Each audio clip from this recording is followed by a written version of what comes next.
¿Qué tal, chicos? ¿Cómo están? El día de hoy vamos a continuar hablando acerca del curso de Historia, Geografía y Economía. Bien, en estas últimas unidades hemos hablado a profundidad de lo que es la economía y más o menos hemos conocido lo que es el mercado, etcétera, y etcétera, ¿no? Y hemos desarrollado aprendizajes que son muy importantes para nuestra vida en general.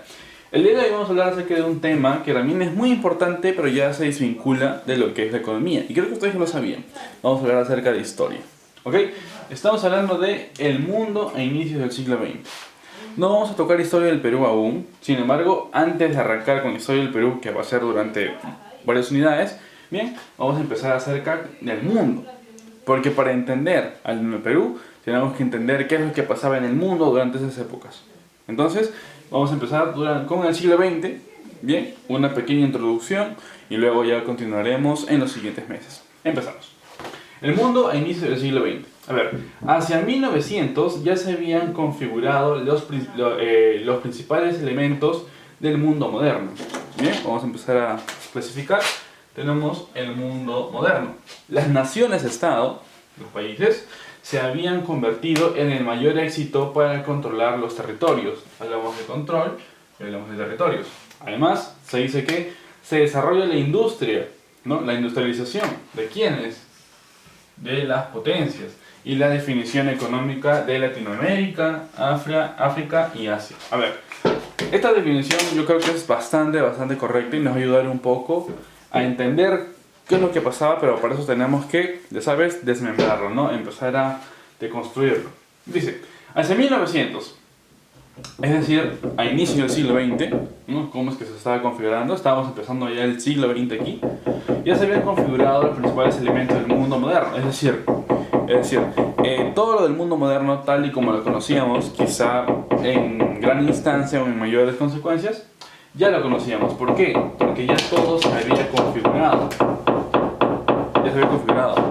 Ya existía un avance, ya había un modelo a seguir que se había hecho luego de las revoluciones francesas, luego de la declaración de las independencias, luego de la revolución industrial, etcétera y etcétera.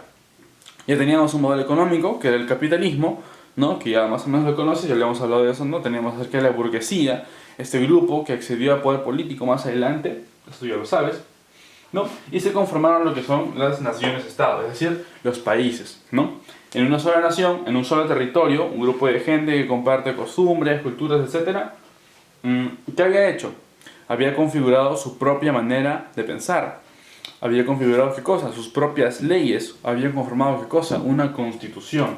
Entonces, ya se estaban configurando como estados. Bien, además esta conformación de nación-estado se había convertido en el mayor éxito. ¿Para qué? Para controlar territorios. ¿Por qué? Porque existe la soberanía. Abro paréntesis. Ojo. Yo voy mencionando ciertas cosas en la clase. Lo recomendable sería que tú, por favor, vayas apuntando con un lápiz. ¿Ok? Cierra paréntesis.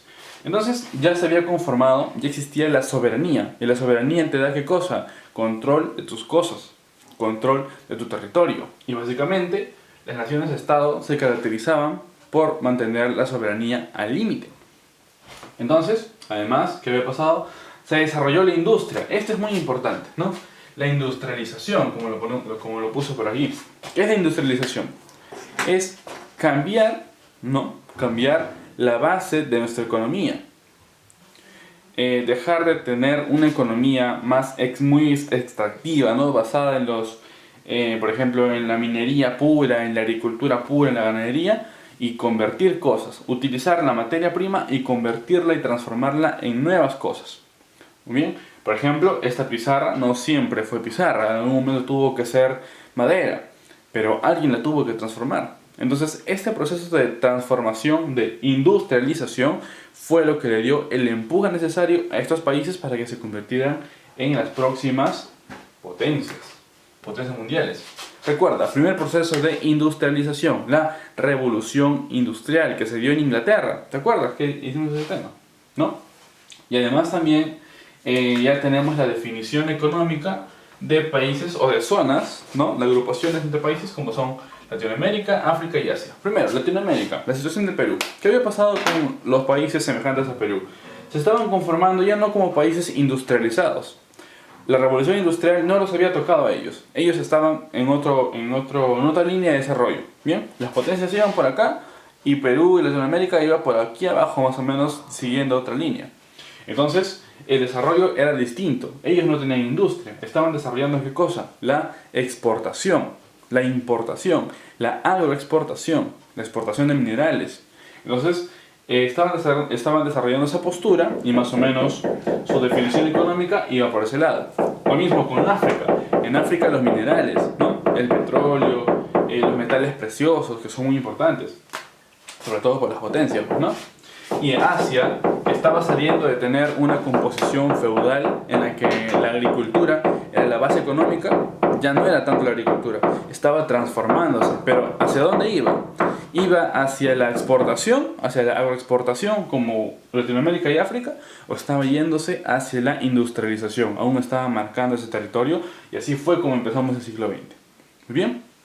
Entonces tenemos aquí este concepto, sabemos que ya se habían conformado los países, tenían soberanía y además, importantísimo, desarrollaron la industria. ¿Industria de qué? Industria de, por ejemplo, electrodomésticos, industria de armas, industria de nuevas herramientas, nuevas tecnologías, de medicina, etcétera, etcétera y etcétera. Bien, ahora vamos a los aspectos generales. A ver, cosas que pasaron en el mundo y que son importantes. Primero, tenemos el aumento de la población mundial, luego tenemos por aquí la expansión militar, los conflictos sociales y el establecimiento de Latinoamérica. Vamos por acá, el aumento de la población mundial. Vamos a empezar a desarrollar. El desarrollo económico siempre ha traído consigo el incremento de la población. ¿Por qué? Vamos a ver. Cuando yo estudié este tema, cuando empecé a desarrollarlo en papel, cuando ya en mis clases y todo, llegamos a una conclusión con el profesor. Dijimos de que cuando hay dinero, cuando hay mejor calidad de vida, las personas están más contentas, están más felices, tienen más tiempo libre, no se dedican tanto a trabajar, se dedican más a ellos mismos. Y coincidentemente, durante estas épocas de bonanza económica y bonanza, digamos, de la estabilidad emocional, ¿qué pasa? También está en la procreación de hijos. Cuando un país tiene desarrollo económico, también desarrolla su población. Y esto es muy cierto, bastante cierto.